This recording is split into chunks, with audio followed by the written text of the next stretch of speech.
Oops! Tama muna ang scroll. Ito ang 1 minuto para kay Kristo. Sa buhay, madalas tayong nahaharap sa mga desisyon at minsan pakiramdam natin, kailangan nating laging magsabi ng oo para mapaligaya ang iba, para maiwasan ang alitan, o para maging lahat sa lahat ng tao. Ngunit ang realidad, kapag laging oo ang sinasabi natin, maaari tayong mapagod, ma-stress, at mawala sa ating landas. Ipinapaalala sa atin ng Diyos na hindi palaging tungkol sa pagsasabi ng oo ang ating buhay.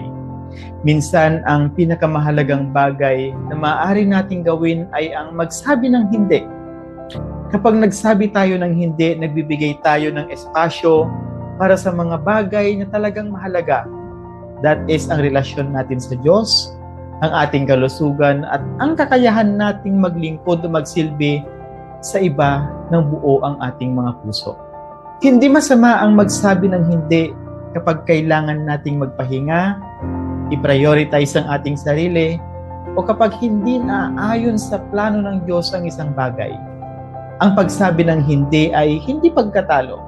It is not a failure, kundi isang matalinong hakbang.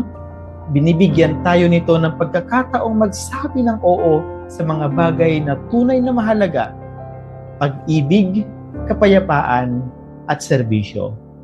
Saying no does not mean we are failing.